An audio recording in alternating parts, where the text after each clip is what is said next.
Hallo zusammen und herzlichst, allerliebstens, herzlichst willkommenst zurück bei «Los mal». Heute geht es um ein Thema, das mich fucking, ich schwöre, die letzten paar Wochen mich einfach verfolgt und ich habe keinen Bock mehr. Und ich habe das Gefühl, vielleicht, wenn ich jetzt einfach so darüber rede und so von mir ablecken kann und einfach irgendwo rauslassen kann bei euch.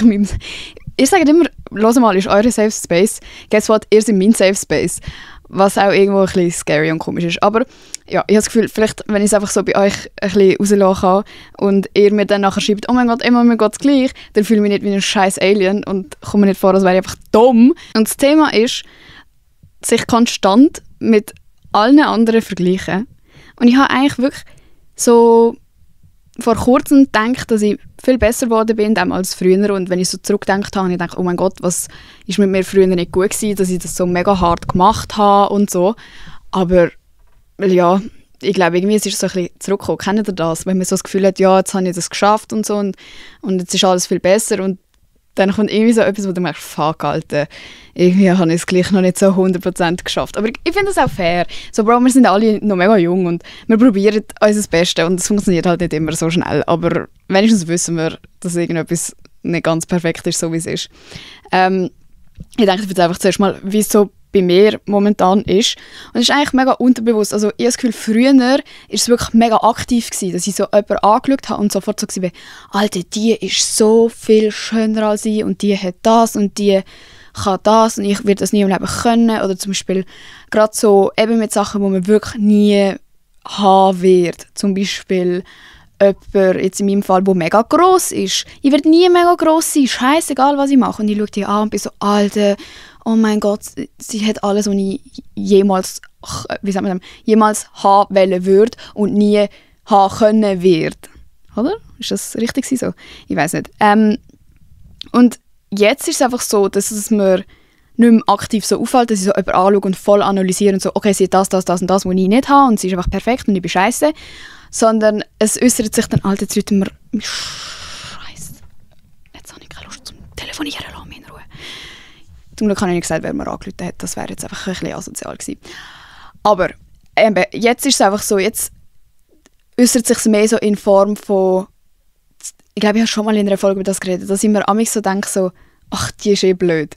Und dann frage ich mich nachher so, wieso finde ich die blöd? Und dann merke ich so, Bro, ich finde sie gar nicht blöd. Ich bin einfach eifersüchtig, dass die so scheiß cool ist und ich einfach nicht so cool sein kann. Zum Beispiel eben so Leute, die mega spontan sind oder mega viel abmachen und du bekommst das so mit. Oder zum Beispiel jetzt auch gerade so in der Social-Media-Szene Leute, die ganze Zeit überall eingeladen sind und ich bin so, wieso habe ich keine Einladung bekommen? Turns out, wahrscheinlich habe ich die Einladung bekommen, habe fucking abgesagt und mag mich gar nicht mehr daran erinnern. Jetzt ist Coco mit mir laufen, sorry. Mir fällt übrigens auf, wenn ich meinen Podcast selber höre. Ich sage immer, dass die Coco Lärm macht und so und amigs hört man es gar nicht so fest. Jetzt hört man es aber wirklich. Ja, okay, sorry. Aber ja, es äußert sich mehr so in so Neid.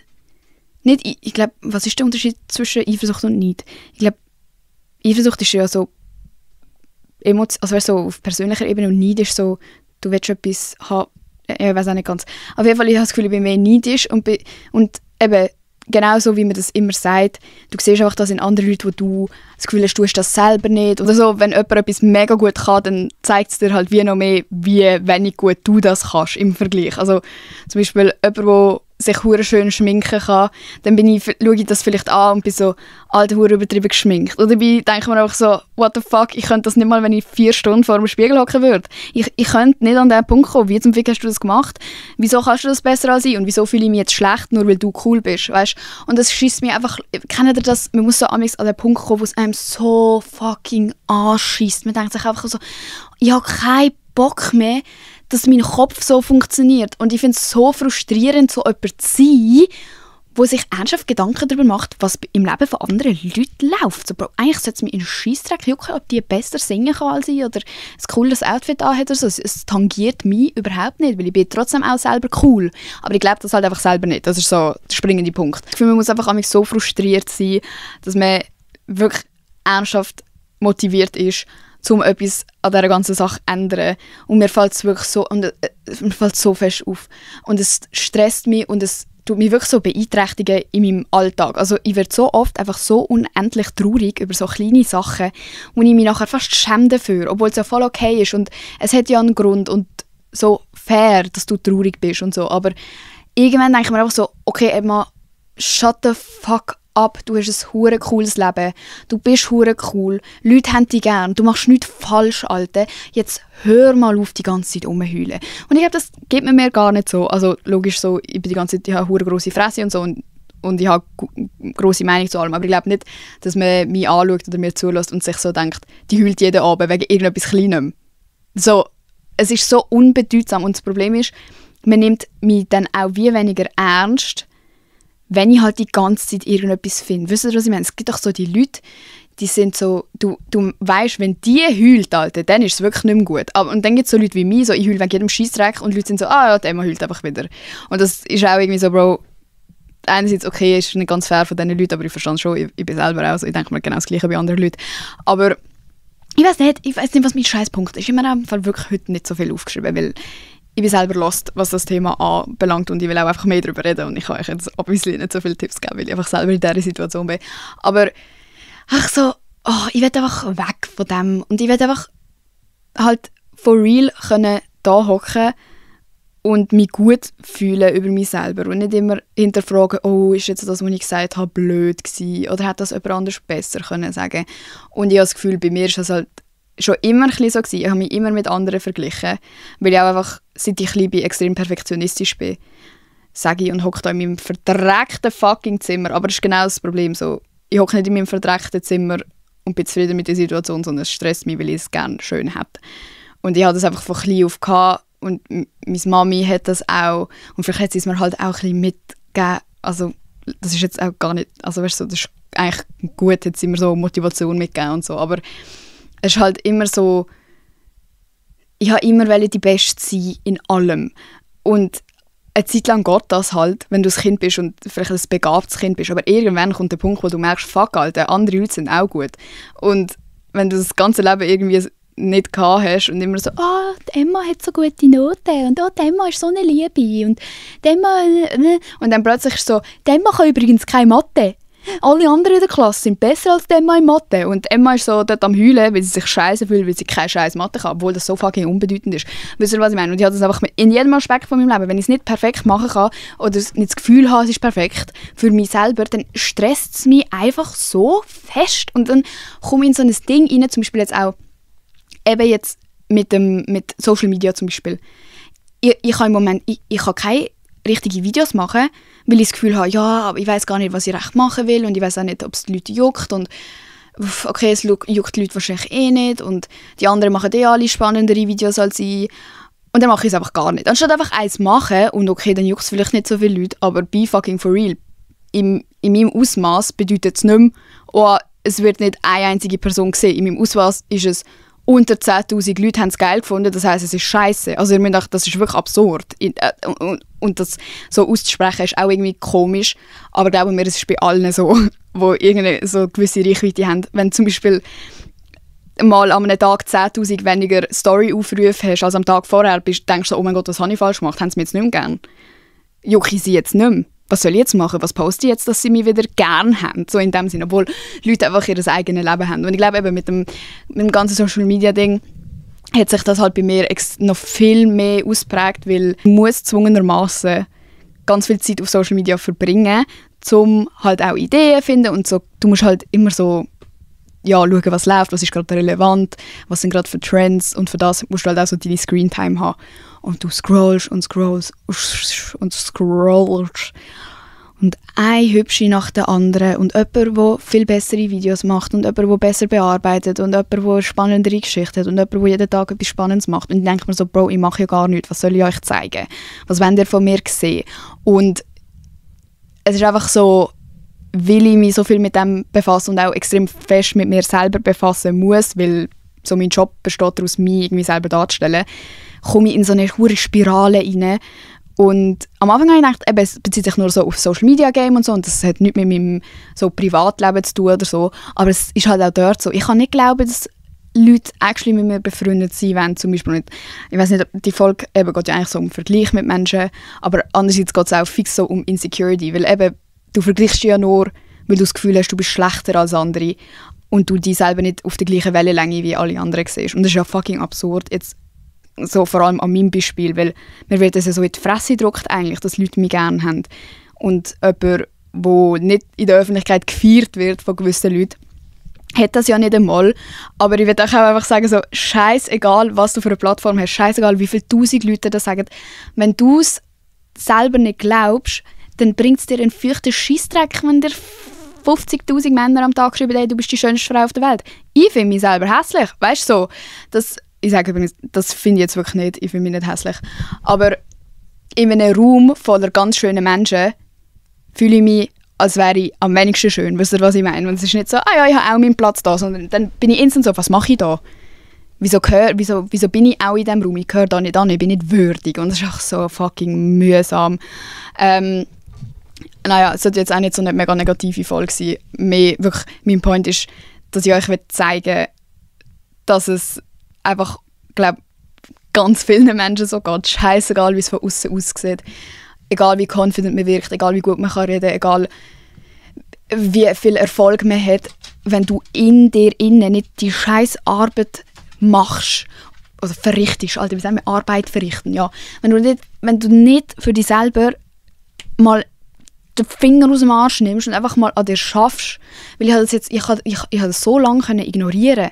Eben genau, weil es von außen ja alles eigentlich okay aussieht. Ich habe gute Noten gehabt, ich habe immer ein Hobby gehabt, ich habe alles unter einen Hut gebracht, ich habe nie irgendwo hart gefailt, oder? Und dann ist es so einfach, das einfach so aufrechtzuerhalten und einfach so, ja, es ist ja alles gut, ja. Und du ignorierst dann einfach, dass du eigentlich immer noch unzufrieden bist mit dir selber und keinen Erfolg feiern kannst. Alter, was wird mir da jetzt schon wieder angerufen? Bro, lass mich in Ruhe. Sorry. Und es kommt dann eben immer nur in so brenzligen Situationen. Zum Beispiel, wenn ich mega gestresst bin, merke ich instant, oh mein Gott, ich habe nichts im Griff. Ich kann das nicht, ich bin zu überfordert. Ich weiss nicht, wie mit mir selber umgehen. Ich weiss nicht, was ich brauche. Ich kenne mich selber basically nicht. Oder auch in Beziehungen kommt es dann mega schnell auf, wenn du merkst, so, oh, jetzt bin ich eifersüchtig wegen dem und dem. Also auch auf freundschaftlicher Ebene, scheißegal, was für Beziehungen. Oder irgendwie, ich fühle mich ausgeschlossen, obwohl die Leute legit nichts gemacht haben.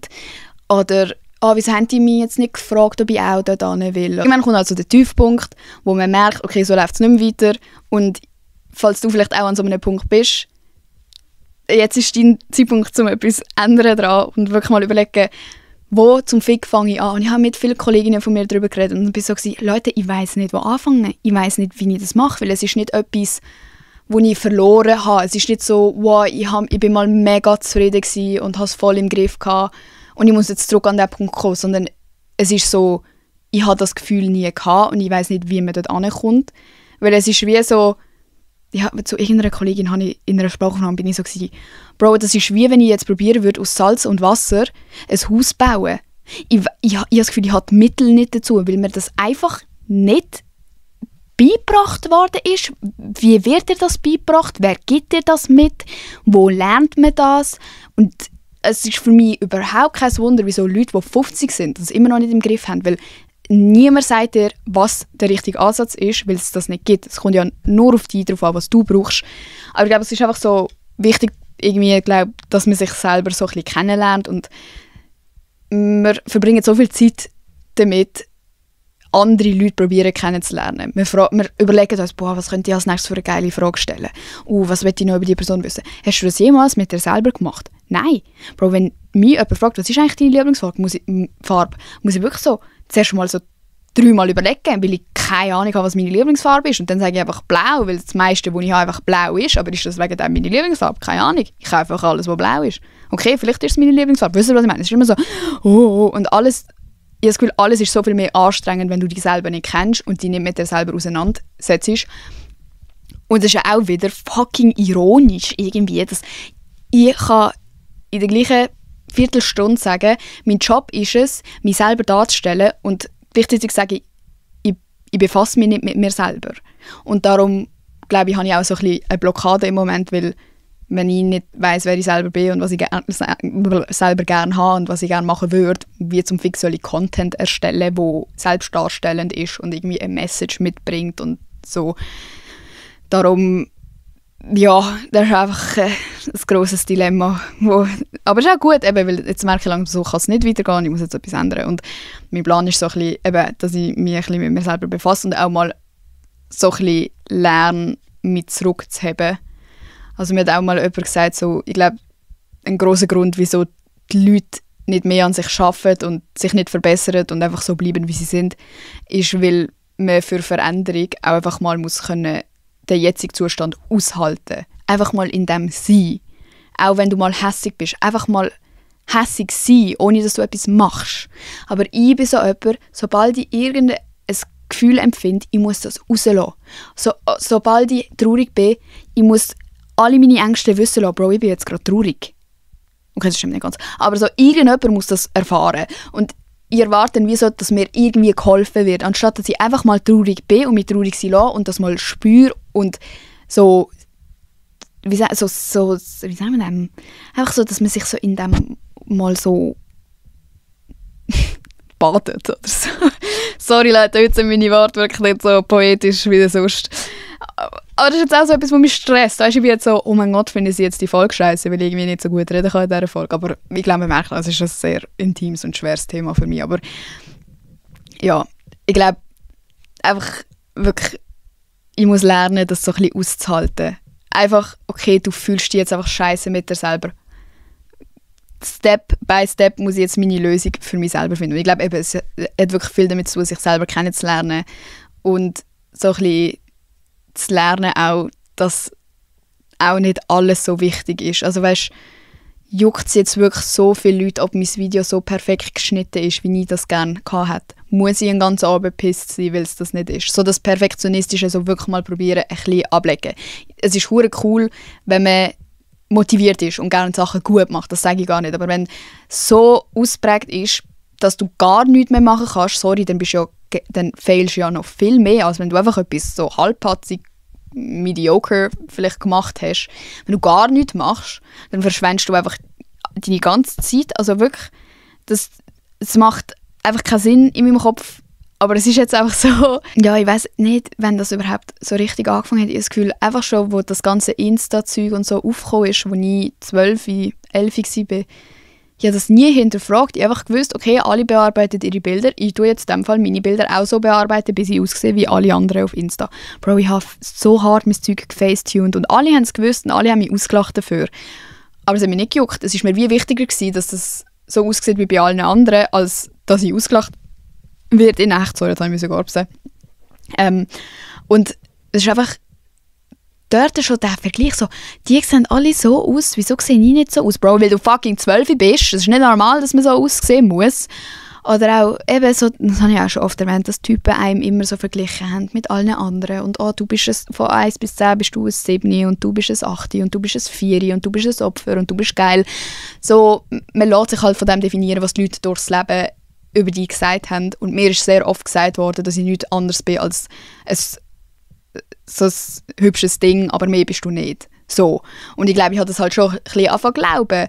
Und das ist mega schwierig, das so zuzugeben, weil ich auch immer hure fest dagegen gegangen. Also ich habe das nie akzeptiert. Ich bin immer dann so, muss mich so beweisen und nein, sicher bin ich nicht nur das und ich bin doch viel mehr und ich bin so cool und ich bin so. Aber wenn ich das selber nicht glaube, Bro, dann kann ich auch niemanden davon überzeugen. Und das Schlimmste ist ja, ich muss niemanden davon überzeugen. Mein ganzes Leben probiere ich die ganze Zeit, alle anderen von irgendetwas zu überzeugen, von dem ich selber nicht überzeugt bin. Und wieso kann ich nicht den Aufwand, den ich immer leiste, um alle anderen zufriedenzustellen, wieso kann ich das nicht mal fucking für mich selber probieren? Schauen, dass ich zufrieden bin und schauen, dass ich ein geiles Bild von mir selber habe. Und ich glaube, viel davon, so, um das wirklich so aufzubauen, dass man sich selber wirklich cool findet und das auch sagen kann und so selbstbewusst wird, ist, dass man so wirklich Sachen macht, die man gerne macht und das auch durchzieht und für sich selber da ist, auch wenn man gerade keinen Bock hat. Zum Beispiel Zimmer aufräumen, Kleider waschen, putzen. So fucking alltägliche Sachen, die so aufwendig sind und so mühsam, aber wenn du das konstant, konsequent machst, dann zeigst du dir selber, Ich habe Disziplin, und zwar dafür, dass du dich wohlfühlst in deinem Space, dafür, dass du sauber bist, dafür, dass du dich wohlfühlst, dafür, dass du nicht fucking Staubmilbenallergie bekommst, was weiß ich was, Alter. Einfach, dass du funktionierst, ohne dass es darum geht, oh, mein Zimmer muss aufgeräumt sein, weil wenn der Besuch kommt. Nein, mein Zimmer muss aufgeräumt sein, damit ich mich wohlfühle in meinem scheiß Zimmer, damit ich produktiv sein kann in meinem scheiß Zimmer. So. Und ich habe das Mindset einfach nicht, weil ich auch so immer so Larifari-Zeug gemacht habe. Das ist hure Scheiße, perfektionistisch sein, aber Larifari gleichzeitig. Habt ihr das Gefühl, Bro, ich weiss nicht, ich habe immer perfekte Englisch- und Deutschnoten haben. Habt ihr das Gefühl, ich war stundenlang am Lernen gewesen? Nein. Habt ihr das Gefühl, ich war trotzdem hure unzufrieden gewesen, wenn ich nicht einen Sechser hatte, weil ich 20 Minuten gelernt habe. Aber der Aufwand und das, was ich erwarte, matcht einfach nicht. Und ich weiss nicht, Alter, ich bin einfach am fucking durcheinander Krusi Musi reden. Aber das ist legit mein current state of mind. Ich bin so durcheinander. Und ich will das einfach, for real, will einfach so mit euch teilen. Ihr seid nicht allein, falls ihr durcheinander sind. Und noch besser, falls ihr nicht so durcheinander sind oder dass die Phase schon mal durchlebt habt und nicht so wisst, wie zum Fick man das handelt, schreibt es bitte auf Insta bei «Höre mal» unter dem Post zu dieser Folge. Help a girl out und wahrscheinlich mehrere Girls und mehrere Boys. Es ist einfach, ich glaube, das ist jetzt auch das Alter. Man merkt so, niemand kommt dich retten. Niemand kann dich aus deinem Pain rausholen. Du bist einfach für dich selber verantwortlich. Und dann bist du so, fuck, Alter, wie mache ich das? Was mache ich jetzt? Mami? Tutorial?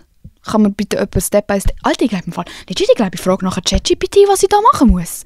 No joke! Ja, und auch, ich glaube, das Thema mit dem sich vergleichen ist so schwierig, weil man muss dieser Tatsache, wie sagt man das, in die Augen schauen? Bro, ich weiss nicht, wie man es sagt. Man muss das einfach akzeptieren, dass es Sachen gibt, die man nie haben wird. Aber ich finde es so doof, dass man das immer als so etwas Schlechtes sehen muss, weil, Alter, es ist hure cool, dass du nicht gleich bist wie dein Nachbar oder wie deine beste Kollegin. Es ist so cool, dass du einfach du bist und niemand kann du sein. Und gewisse Leute werden dich cool finden für das und gewisse Leute werden dich hassen für das. Aber wenn du doch nichts machen kannst, um das zu ändern, wieso fokussierst du dich so fest drauf, was die Leute denken, die dich schon hassen? Du kannst es ihnen nicht recht machen. Du kannst noch so fest probieren, dich zu verändern und so zu machen, dass alle dich gerne haben. Es gibt dann immer noch Leute, die die Scheiße finden.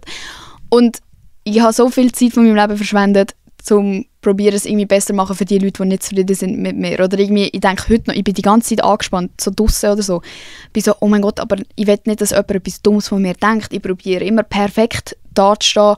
Wenn ich mit neuen Friendgroups bin von meinen Friends oder jemanden kennenlernen oder so, bin ich so, oh mein Gott, ich hoffe, ich habe nichts falsch gesagt. Auch wenn ich fucking etwas falsch gesagt hätte, dann hätte die Person mich halt einfach fucking nicht gern. Ich habe das gesagt, was ich passend gefunden habe und das ist nicht für alle gleich und dafür hat es Leute, die mich gerne haben und es muss mich nicht jeder gerne haben. Aber das ist so schwierig und wenn du dann eben Leute siehst, die so das komplette Gegenteil von dir sind und du denkst einfach so, fuck, Alter, ich kann das einfach nie im Leben haben. Ja, ist doch cool, ist doch gut, hast du das nie im Leben, weil dafür bist du. Und immer alles andere als besser gesehen. Bro, die Leute schauen die vielleicht an und denken sich genau das Gleiche. Wieso ist die so klein? Wieso ist die so laut? Ich würde auch gerne mal reden. Wieso kann die so viel Witz reissen? Wo du dir denkst, Bro, wieso sage ich immer so dumme Scheiß? Oder jemand, der so ultra ernst ist und sich denkt, eben, ich muss jetzt mal aus meiner Schale ausbrechen und so, denkt sich jemand anders, Bro, wie kann der so fucking professionell wirken? Es gibt immer etwas und ich glaube, das Schwierige ist halt, dass man meistens gar nicht weiss, wie man auf andere Leute wirkt und das einfach so mega overthinkt und so ist, ja, die denken ich bin blöd. Aber dabei, wenn du vielleicht so einen Zettel austeilen würdest, so mit einer anonymen Umfrage, so, ja, was ist deine Impression von mir gewesen, würden die Leute vielleicht so sagen, coole Hose, hatte feinen Kaugummi dabei, ich fand sie nett. Weißt du, so, Bro, es juckt die Leute im Fall wirklich nicht so hart. Du bist nicht so wichtig. Und eben, das ist genau, das habe ich glaube vorher mal probiert zu sagen und dann bin ich irgendwie rausgekommen. Aber lernen, dass man nicht, also ja, du bist der Mittelpunkt von deinem Leben, aber du bist nicht der Mittelpunkt von jedem anderen Leben. Du juckst literally nur dich so fest. Niemand anderes juckst du. Und das ist eine Realisation, weil man meint immer, wow, und ja, und wichtig und ha, und man ist ja gerne irgendwie wichtig und hat eine Wichtigkeit. Aber Digga, sind wir ehrlich, du juckst niemand. Also nutze es doch zu deinem Vorteil und hör auf, dir so viel Gedanken machen. Übrigens, in dieser Du-Perspektive rede ich eigentlich gerade mit mir selber. Das ist ein bisschen psychomässig, aber nachher höre ich das und bin so, ja, das ist halt auch eine gute Theorie. Danke, Emma. Und einfach das so appreciaten, dass Leute so anders sein können. Und wie ich ja auch in der letzten Folge von wegen Attraktivität gesagt habe, wenn du einfach kannst Komplimente verteilen auch.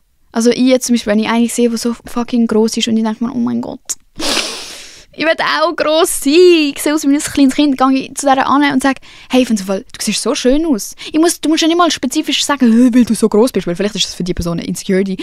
Aber einfach mal sagen, ja okay, du bist geil. Du bist geil und es ist okay, weil ich bin auch geil. Aber das nicht gönnen und so, ich sage dir das jetzt nicht, weil ich fühle mich so schon scheiße genug. Du musst dich nicht scheiße fühlen, nur weil jemand anders cool ist. Du bist genauso cool. Was hat Philippa mal in unserer Girls Talk Folge gesagt? Irgendwie, du schaust den Sonnenuntergang an und denkst, wow, mega schön, aber du schaust dann auch den Sternenhimmel an und denkst auch, wow, mega schön. Und du schaust nicht den Sternenhimmel an und denkst, wow, aber der Sonnenuntergang ist viel schöner, sondern du findest einfach beides separat schön. Und das ist genau das. Also bitte, können wir aufhören mit diesem Scheiß. Und auch eben einfach, mir regt das so auf, weil es kommt mir wirklich in die Quere. Merkt ihr, ich bin richtig so, was mache ich jetzt? Ich muss jetzt ein Tutorial haben, wie ich mein Leben in den Griff bekomme. Auch so das die grundlegende Insecurity, das ist nicht etwas, wo man in 2 Wochen wegbekommt. Das ist etwas, das geht wahrscheinlich, ich will es gar nicht wissen, halt, aber es geht wahrscheinlich fix jahrelang, bis du checkst, von wo ist das gekommen. Wer hat dir das Gefühl gegeben? Weil du bist nicht als Baby rausgeploppt und hast gedacht, ich bin ein scheiß Mensch. Von irgendwo ist das gekommen. Dann, denke ich, ist etwas Grosses auch vergeben können, dir selber, aber auch anderen Menschen. Weil das ist etwas, was mir extrem schwerfällt. Ich bin immer noch auf alle hässig, die ein Arschloch zu mir waren. Und du trägst dann so den Hass in dir innen mit, der unnötig ist. Und du trägst auch für Sachen, wo du dich vielleicht dafür schämst, die du gemacht hast, oder wo du dich nicht mehr damit identifizieren kannst, was du früher gemacht hast, trägst du so in dir mit und hast das Gefühl, das gehört zu deiner Identität. Und weisst du noch, wo wir das gemacht haben, Emma? Das ist so peinlich, du bist so ein scheiß Mensch. Nein, vergib doch dir selber auch mal dafür. Ich habe es nicht besser gewusst. Ich habe mich verbessert. Ich werde es nie mehr machen. So Sachen. Und dann halte ich auch dran. Und ich denke, dann zeigt man sich selber auch, dass man Respekt vor sich selber hat. Und zum Beispiel, ich verspreche mir selber, ich werde nie mehr ein Facetuned-Foto posten, zum Beispiel. Wenn ich es dann trotzdem mache, Bro, dann habe ich ja null Respekt vor mir selber und null Disziplin und dann werde ich auch fix kein Selbstbewusstsein aufbauen. Aber wenn ich das dann wirklich so durchziehe, dann denke ich nachher, wow, ich bin stolz auf mich, gut gemacht, Emma, du hast das nicht nötig, du bist ein geiles Sieg, weißt du, mit so ganz kleinen Sachen, wo man einfach für sich selber feiern kann. Und ich glaube, das ist auch so schwierig, weil so etwas so nur mit dir selber ist und nichts für gegen aussen. Also du kannst es nicht mit jemandem teilen, du solltest vielleicht auch nicht, das ist einfach etwas, was man mit sich selber so ein bisschen ausmachen muss. Und für mich ist das mega schwierig, weil meine Art, irgendwie etwas auszumachen oder Hilfe von meinen Friends annehmen, ist einfach wirklich so, ich rede mit meinen Friends, bin so, Bro, das ist die Situation, was mache ich jetzt?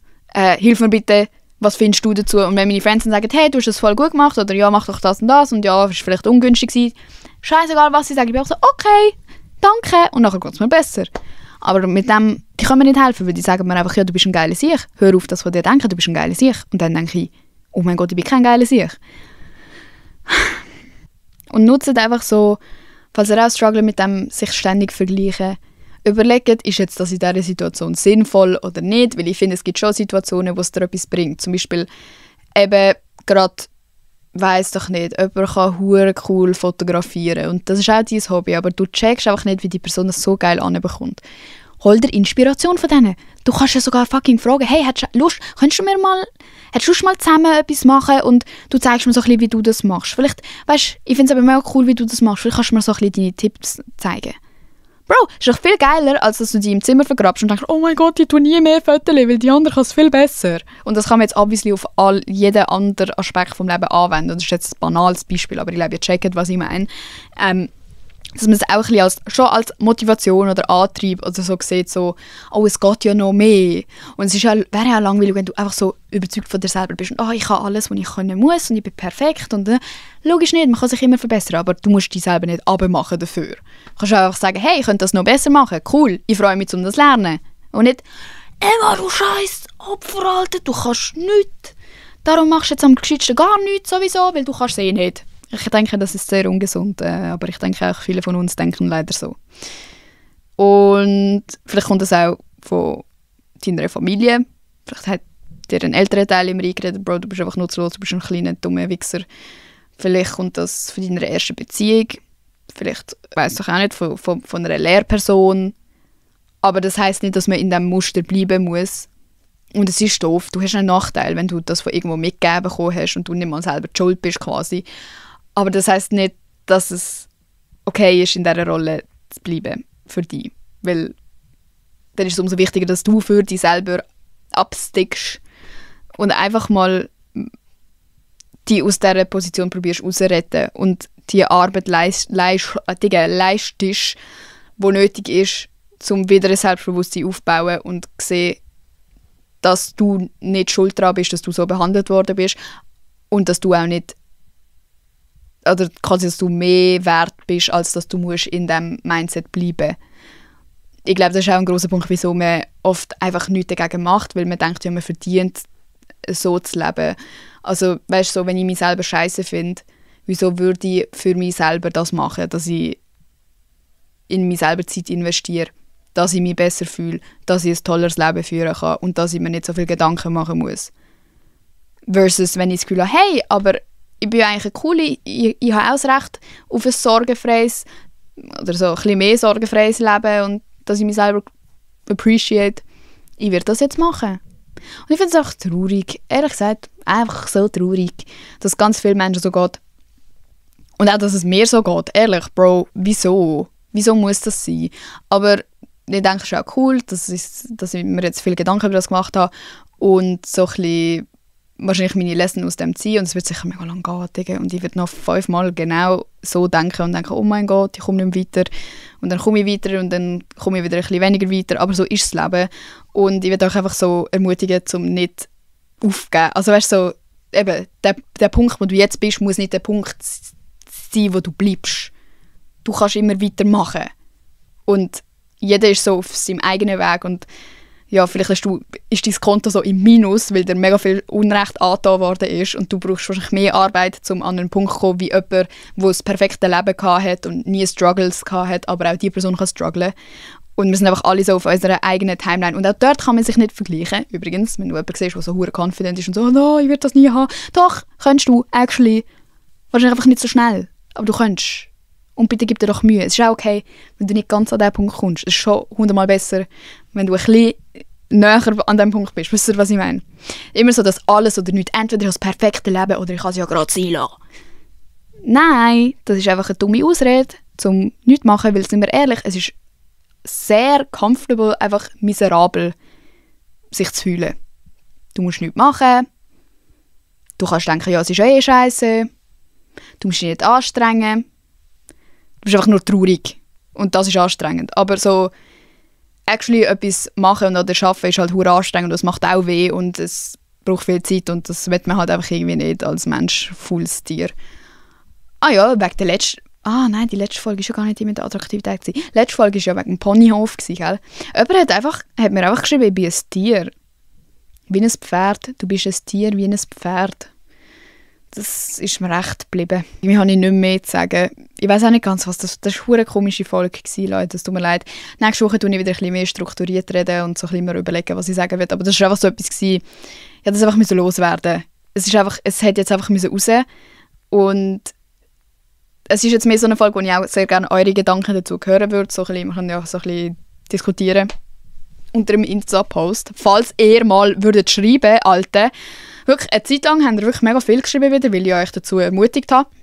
Jetzt ist es wieder ein bisschen weniger. Leute, kommentiert unter diesen Scheiss-Posts.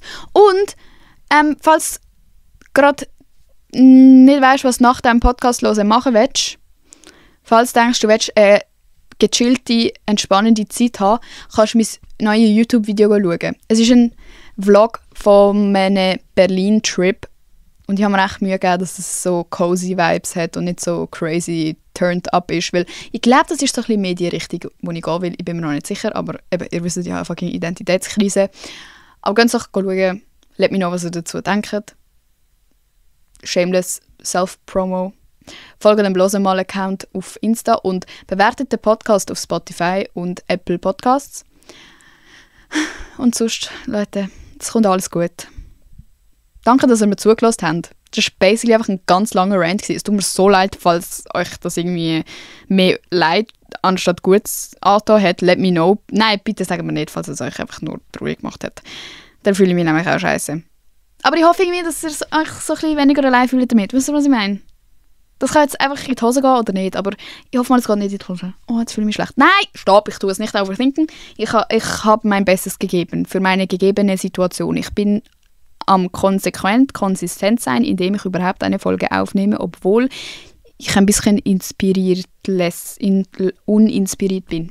Deshalb danke fürs Dasein. Danke übrigens, dass ihr jede Woche fucking kommt und mitlässt und immer da sind. Und ja, das finde ich echt cool. Also die Leute, ich glaube, das darf man nicht sagen, dass mein Lieblingsort hat. Aber die Leute, die meinen Podcast hören, sind einfach meine Lieblingsleute von allen Leuten, die mir folgen oder etwas mit mir zu tun haben oder mein Zeug schauen oder so. Es sind einfach die OGs, obwohl der Podcast das letzte ist, der angefangen hat. OGs. Okay, tschüss. Bis nächste Woche.